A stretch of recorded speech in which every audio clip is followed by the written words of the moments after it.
शुभांशु, नमस्कार। आप आज मातृभूमि से, नमस्कार। भारत भूमि से सबसे दूर है, लेकिन भारतवासियों के दिलों के सबसे करीब है।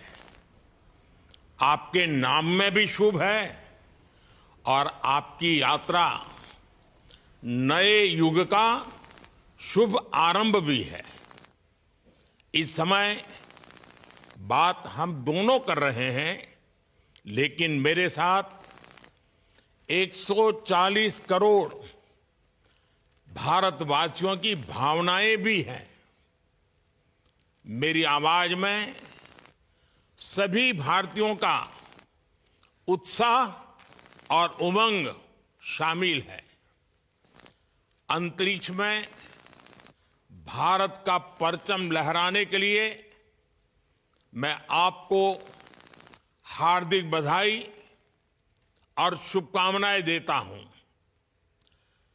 मैं ज्यादा समय नहीं ले रहा हूं, तो सबसे पहले तो ये बताइए, वहां सब कुशल मंगल है? आपकी तबीयत ठीक है? जी प्रधानमंत्री जी, बहुत बहुत धन्यवाद आपकी विशेष का और 140 करोड़ मेरे देशवासियों के विशेष का। मैं यहाँ बिल्कुल ठीक हूँ, सुरक्षित हूँ। आप सबके आशीर्वाद और प्यार की वजह से बहुत अच्छा लग रहा है। बहुत नया एक्सपीरियंस है ये, और कहीं ना कहीं बहुत सारी चीज़ें ऐसी हो रही हैं जो दर्शाती हैं कि मैं और मेरे जैसे बहुत सारे लोग हमारे देश में और हमारा भारत किस दिशा में जा रहा है। ये जो मेरी यात्रा है, ये पृथ्वी से ऑर्बिट की 400 किलोमीटर तक की जो छोटी सी यात्रा है, ये सिर्फ मेरी नहीं है। मुझे लगता है कहीं ना कहीं हमारे देश की भी यात्रा है। बिकॉज जब मैं छोटा था, मैं कभी सोच नहीं पाया कि मैं एस्ट्रोनॉट बन सकता हूँ, लेकिन मुझे लगता है आपके नेतृत्व में आज का भारत ये मौका देता है और उन सपनों को साकार करने का भी मौका देता है। तो ये बहुत बड़ी उपलब्धि है मेरे लिए, और मैं बहुत गर्व फील कर रहा हूँ कि मैं यहाँ पे अपने देश का प्रतिनिधित्व कर पा रहा हूँ। धन्यवाद प्रधानमंत्री जी। शुभ। आप दूर अंतरिक्ष में है, जहां ग्रेविटी ना के बराबर है, पर हर भारतीय देख रहा है कि आप कितने डाउन टू अर्थ है। आप जो गाजर का हलवा ले गए हैं, क्या उससे अपने साथियों को खिलाया? जी प्रधानमंत्री जी, ये कुछ चीज़ें मैं अपने देश की खाने की लेके आया था, जैसे गाजर का हलवा, मूंग दाल का हलवा और आमरस। और मैं चाहता था कि ये बाकी भी जो मेरे साथी हैं, बाकी देशों से जो आए हैं, वो भी इसका स्वाद लें और चखें। जो भारत का जो रिच कलिनरी हमारा जो हेरिटेज है, उसका एक्सपीरियंस लें। तो हम सभी ने बैठ के इसका स्वाद लिया साथ में, और सबको बहुत पसंद आया। कुछ लोग हैं कि कब वो नीचे आएंगे और हमारे देश आए और इनका स्वाद ले सके हमारे साथ। शुभ। परिक्रमा करना भारत की सदियों पुरानी परंपरा है। आपको तो पृथ्वी माता की परिक्रमा का सौभाग्य मिला है। अभी आप पृथ्वी के किस भाग के ऊपर से गुजर रहे होंगे? जी प्रधानमंत्री जी, इस समय तो मेरे पास ये इंफॉर्मेशन उपलब्ध नहीं है, लेकिन थोड़ी देर पहले मैं खिड़की से, विंडो से बाहर देख रहा था, तो हम लोग हवाई के ऊपर से गुजर रहे थे। और हम दिन में 16 बार परिक्रमा करते हैं। 16 सूर्योदय और 16 संन्यास, सनराइज और सनसेट हम देखते हैं ऑर्बिट से। और बहुत ही अचंभित कर देने वाला ये पूरा प्रोसेस है। इस परिक्रमा में, इस तेज गति में, जिस हम इस समय करीब 28,000 किलोमीटर प्रति घंटे की रफ्तार से चल रहे हैं आपसे बात करते वक्त, और ये गति पता नहीं चलती क्योंकि हम तो अंदर हैं, लेकिन कहीं ना कहीं ये गति जरूर दिखाती है कि हमारा देश कितनी गति से आगे बढ़ रहा है इस समय, कि हम यहाँ पहुंचे हैं और अब यहाँ से और आगे जाना है। अच्छा शुभ, अंतरिक्ष की विशालता देखकर सबसे पहला विचार क्या आया आपको? प्रधानमंत्री जी, सच में बोलो तो जब पहली बार हम लोग ऑर्बिट में पहुंचे, अंतरिक्ष में पहुंचे, तो पहला जो व्यू था वो पृथ्वी का था। और पृथ्वी को बाहर से देख के जो पहला जो पहला ख्याल और पहला जो थॉट मन में आया वो ये था कि पृथ्वी बिल्कुल एक दिखती है। मतलब बाहर से कोई सीमा रेखा नहीं दिखाई देती, कोई बॉर्डर नहीं दिखाई देता। और दूसरी चीज जो बहुत नोटिसेबल थी, जब पहली बार भारत को देखा तो हम मैप पे पढ़ते हैं भारत को, हम देखते हैं बाकी देशों का आकार कितना बड़ा है, हमारा आकार कैसा है, वो मैप पे देखते हैं। लेकिन वो सही नहीं होता, क्योंकि वो एक हम 3D ऑब्जेक्ट को 2D यानी पेपर पे हम उतारते हैं। भारत सच में बहुत भव्य दिखता है, बहुत बड़ा दिखता है, जितना हम मैप पे देखते हैं उससे कहीं ज्यादा बड़ा। और जो वननेस की फीलिंग है, पृथ्वी की वननेस की फीलिंग है, जो हमारा भी मोटो है कि अनेकता में एकता, वो बिल्कुल उसका महत्व ऐसा समझ में आता है बाहर से देखने में कि लगता है कि कोई बॉर्डर एग्जिस्ट ही नहीं करता, कोई राज्य नहीं एग्जिस्ट करता, कंट्रीज नहीं एग्जिस्ट करती। फाइनली हम सब ह्यूमैनिटी का पार्ट है और अर्थ हमारा एक घर है और हम सब के सब उसके सिटीजन्स हैं। शुभांशु, स्पेस स्टेशन पर जाने वाले आप पहले भारतीय हैं। आपने जबरदस्त मेहनत की है, लंबी ट्रेनिंग करके गए हैं। अब आप रियल सिचुएशन में है, सच में अंतरिक्ष में है। वहां की परिस्थितियां कितनी अलग हैं, कैसे एडप्ट कर रहे हैं? यहाँ पे तो सब कुछ ही अलग है प्रधानमंत्री जी। ट्रेनिंग की हमने पिछले पूरे 1 साल में, सारे सिस्टम्स के बारे में मुझे पता था, सारे प्रोसेस के बारे में मुझे पता था, एक्सपेरिमेंट्स के बारे में मुझे पता था। लेकिन यहाँ आते ही सडनली सब चेंज हो गया। बिकॉज हमारे शरीर को ग्रेविटी में रहने की इतनी आदत हो जाती है कि हर एक चीज उससे डिसाइड होती है। पर यहाँ आने के बाद चूंकि ग्रेविटी माइक्रो ग्रेविटी है, एब्सेंट है, तो छोटी छोटी चीजें भी बहुत मुश्किल हो जाती हैं। अभी आपसे बात करते वक्त मैंने अपने पैरों को बांध रखा है, नहीं तो मैं ऊपर चला जाऊंगा। और माइक पे भी जैसे छोटी छोटी चीजें हैं, अगर इसको छोड़ भी दूं तो भी ये ऐसे फ्लोट करता रहता है। पानी पीना, पैदल चलना, सोना बहुत बड़ा चैलेंज है। आप छत पे सो सकते हैं, आप दीवारों पे सो सकते हैं, आप जमीन पे सो सकते हैं। तो पता सब कुछ होता है प्रधानमंत्री जी, ट्रेनिंग अच्छी है, लेकिन वातावरण चेंज होता है तो थोड़ा सा यूज टू होने में 1-2 दिन लगते हैं, बट फिर ठीक हो जाता है। भारत की ताकत साइंस और स्पिरिचुअलिटी दोनों है। आप अंतरिक्ष यात्रा पर हैं, लेकिन भारत की यात्रा भी चल रही होगी। भीतर में भारत दौड़ता होगा। क्या उस माहौल में मेडिटेशन और माइंडफुलनेस का लाभ भी मिलता है क्या? जी प्रधानमंत्री जी, मैं बिल्कुल सहमत हूँ। मैं कहीं ना कहीं ये मानता हूँ कि भारत ऑलरेडी दौड़ रहा है और ये मिशन तो केवल एक पहली सीढ़ी है उस एक बड़ी दौड़ का। और हम जरूर आगे पहुंच रहे हैं और अंतरिक्ष में हमारे खुद के स्टेशन भी होंगे और बहुत सारे लोग पहुंचेंगे। और माइंडफुलनेस का भी बहुत फर्क पड़ता है। बहुत सारी सिचुएशंस ऐसी होती हैं नॉर्मल ट्रेनिंग के दौरान भी या फिर लॉन्च के दौरान भी, जो बहुत स्ट्रेसफुल होती हैं। और माइंडफुलनेस से आप अपने आप को उन सिचुएशंस में शांत रख पाते हैं और अपने आप को काम रखते हैं, अपने आप को शांत रखते हैं, तो आप अच्छे डिसीजन ले पाते हैं। कहते हैं कि दौड़ते हुए भोजन कोई भी नहीं कर सकता, तो जितना आप शांत रहेंगे उतना ही अच्छे से आप डिसीजन ले पाएंगे। तो आई थिंक माइंडफुलनेस का बहुत इंपॉर्टेंट रोल होता है इन चीज़ों में। तो दोनों चीज़ें अगर साथ में प्रैक्टिस की जाएं तो ऐसे एक चैलेंजिंग एनवायरनमेंट में या चैलेंजिंग वातावरण में मुझे लगता है ये बहुत ही यूजफुल होंगी और बहुत जल्दी लोगों को अडेप्ट करने में मदद करेंगी। आप अंतरिक्ष में कई एक्सपेरिमेंट कर रहे हैं। क्या कोई ऐसा एक्सपेरिमेंट है जो आने वाले समय में एग्रीकल्चर या हेल्थ सेक्टर को फायदा पहुंचाएगा? जी प्रधानमंत्री जी, मैं बहुत गर्व से कह सकता हूं कि पहली बार भारतीय वैज्ञानिकों ने 7 यूनिक एक्सपेरिमेंट्स डिजाइन किए, जो कि मैं अपने साथ स्टेशन पे लेके आया हूं। और पहला एक्सपेरिमेंट जो मैं करने वाला हूं, जो कि आज ही के दिन में शेड्यूल्ड है, वो है स्टेम सेल्स के ऊपर। सो अंतरिक्ष में आने से क्या होता है कि ग्रेविटी चूंकि एब्सेंट होती है तो लोड खत्म हो जाता है, तो मसल लॉस होता है।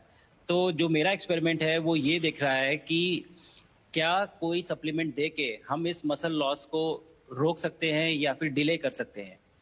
इसका डायरेक्ट इम्प्लीकेशन धरती पे भी है कि जिन लोगों का मसल लॉस होता है ओल्ड एज की वजह से, तो उनके ऊपर ये सप्लीमेंट्स यूज किए जा सकते हैं। तो मुझे लगता है कि ये डेफिनेटली वहाँ यूज हो सकता है।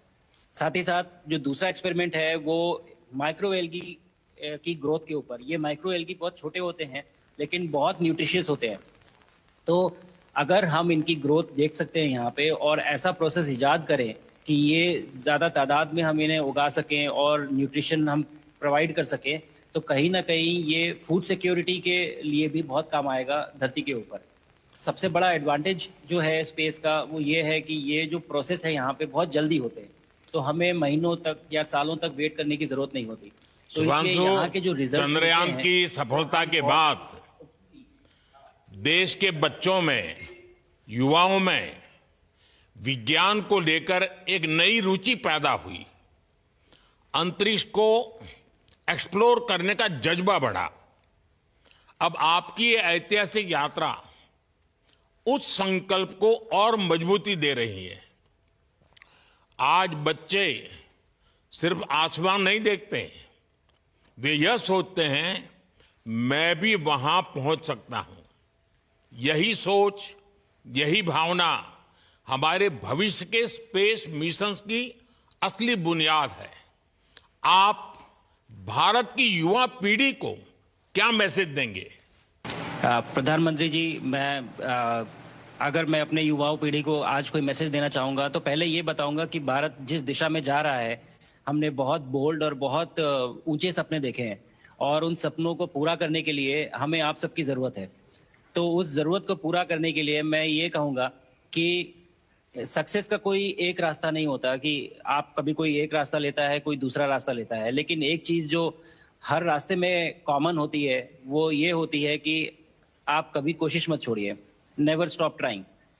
अगर आपने ये मूल मंत्र अपना लिया कि आप किसी भी रास्ते पे हो, कहीं पे भी हो, लेकिन आप कभी गिव अप नहीं करेंगे, तो सक्सेस चाहे आज आए या कल आए पर आएगी जरूर। मुझे पक्का विश्वास है कि आपकी ये बातें देश के युवाओं को बहुत ही अच्छी लगेगी। और आप तो मुझे भली भांति जानते हैं, जब भी किसी से बात होती है तो मैं होमवर्क जरूर देता हूं। हमें मिशन गगनयान को आगे बढ़ाना है, हमें अपना खुद का स्पेस स्टेशन बनाना है और चंद्रमा पर भारतीय एस्ट्रोनॉट की लैंडिंग भी करानी है। इन सारे मिशंस में आपके अनुभव बहुत काम आने वाले हैं। मुझे विश्वास है आप वहां अपने अनुभवों को जरूर रिकॉर्ड कर रहे होंगे। जी प्रधानमंत्री जी, बिल्कुल। ये पूरा मिशन की ट्रेनिंग लेने के दौरान और एक्सपीरियंस करने के दौरान जो मुझे लेसन्स मिले हैं, जो मुझे सीख मिली है, वो सब एक स्पॉन्ज की तरह मैं एब्जॉर्ब कर रहा हूँ और मुझे यकीन है कि ये सारी चीज़ें बहुत वैल्यूएबल प्रूव होंगी, बहुत इम्पॉर्टेंट होंगी हमारे लिए जब मैं वापस आऊँगा और हम इन्हें इफेक्टिवली अपने मिशंस में इनके लेसन्स अप्लाई कर सकेंगे और जल्दी से जल्दी उन्हें पूरा कर सकेंगे। बिकॉज मेरे साथी जो मेरे साथ आए थे, कहीं ना कहीं उन्होंने भी मुझसे पूछा कि हम कब गगनयान पे जा सकते हैं, जो सुन के मुझे बहुत अच्छा लगा और मैंने बोला कि जल्दी ही। तो मुझे लगता है कि ये सपना बहुत जल्दी पूरा होगा और मेरी जो सीख मुझे यहाँ मिल रही है वो मैं वापस आके उसको अपने मिशन में पूरी तरह से 100% अप्लाई करके और उनको जल्दी से जल्दी पूरा करने की कोशिश करेंगे। शुभांशु, मुझे पक्का विश्वास है कि आपका ये संदेश एक प्रेरणा देगा। और जब हम आपके जाने से पहले मिले थे, आपका परिवारजन के भी दर्शन करने का अवसर मिला था और मैं देख रहा हूं कि आपके परिवारजन भी सभी उतने ही भावुक है, उत्साह से भरे हुए हैं। शुभांशु, आज मुझे आपसे बात करके बहुत आनंद आया। मैं जानता हूं आपकी जिम में बहुत काम है और 28,000 किलोमीटर की स्पीड से काम कर रहे हैं आपको, तो मैं ज्यादा समय आपका नहीं लूंगा। आज मैं विश्वास से कह सकता हूं कि ये भारत के गगनयान मिशन की सफलता का पहला अध्याय है। आपकी यह ऐतिहासिक यात्रा सिर्फ अंतरिक्ष तक सीमित नहीं है, यह हमारी विकसित भारत की यात्रा को तेज गति और नई मजबूती देगी। भारत दुनिया के लिए स्पेस की नई संभावनाओं के द्वार खोलने जा रहा है। अब भारत सिर्फ उड़ान नहीं भरेगा, भविष्य में नई उड़ानों के लिए मंच तैयार करेगा। मैं चाहता हूं, कुछ और भी सुनने की इच्छा है आपके मन में, क्योंकि मैं सवाल नहीं पूछना चाहता, आपके मन में जो भाव है अगर वो आप प्रकट करेंगे, देशवासी सुनेंगे, देश की युवा पीढ़ी सुनेगी, तो मैं भी खुद बहुत आतुर हूं कुछ और बातें आपसे सुनने के लिए। धन्यवाद प्रधानमंत्री जी। यहाँ ये पूरी जर्नी जो है, ये अंतरिक्ष तक आने की और यहाँ ट्रेनिंग की और यहाँ तक पहुँचने की, इसमें बहुत कुछ सीखा है प्रधानमंत्री जी मैंने। लेकिन यहाँ पहुँचने के बाद मुझे पर्सनल एकम्प्लिशमेंट तो एक है ही, लेकिन कहीं ना कहीं मुझे ये लगता है कि ये हमारे देश के लिए एक बहुत बड़ा कलेक्टिव अचीवमेंट है। और मैं हर एक बच्चे को जो ये देख रहा है, हर एक युवा को जो ये देख रहा है, एक मैसेज देना चाहता हूँ, और वो ये है कि अगर आप कोशिश करते हैं और आप अपना भविष्य बनाते हैं अच्छे से, तो आपका भविष्य अच्छा बनेगा और हमारे देश का भविष्य अच्छा बनेगा। और केवल एक बात अपने मन में रखिए, that sky is never the limit, ना आपके लिए, ना मेरे लिए और ना भारत के लिए। और ये बात हमेशा अगर आपने मन में रखी तो आप आगे बढ़ेंगे, आप अपना भविष्य उजागर करेंगे और आप हमारे देश का भविष्य उजागर करेंगे। और बस मेरा यही मैसेज है प्रधानमंत्री जी। और मैं बहुत ही भावुक और बहुत ही खुश हूं कि मुझे मौका मिला आज आपसे बात करने का और आपके थ्रू 140 करोड़ देशवासियों से बात करने का। जो ये देख पा रहे हैं, ये जो तिरंगा आप मेरे पीछे देख रहे हैं, ये यहाँ नहीं था। आज कल के पहले जब मैं यहाँ पे आया हूँ तब हमने ये यहाँ पे पहली बार लगाया है। तो ये बहुत भावुक करता है मुझे और बहुत अच्छा लगता है देख के कि भारत आज इंटरनेशनल स्पेस स्टेशन पहुंच चुका है। शुभांशु, मैं आपको और आपके सभी साथियों को आपके मिशन की सफलता के लिए बहुत बहुत शुभकामनाएं देता हूं। शुभांशु, हम सबको आपकी वापसी का इंतजार है। अपना ध्यान रखिए, मां भारती का सम्मान बढ़ाते रहिए। अनेक अनेक शुभकामनाएं, 140 करोड़ देशवासियों की शुभकामनाएं, और आपको इस कठोर परिश्रम करके इस ऊंचाई तक पहुंचने के लिए बहुत बहुत धन्यवाद देता हूं। भारत माता की जय। धन्यवाद प्रधानमंत्री जी, धन्यवाद। और सारे 140 करोड़ देशवासियों को धन्यवाद। और स्पेस से सबके लिए भारत माता की जय।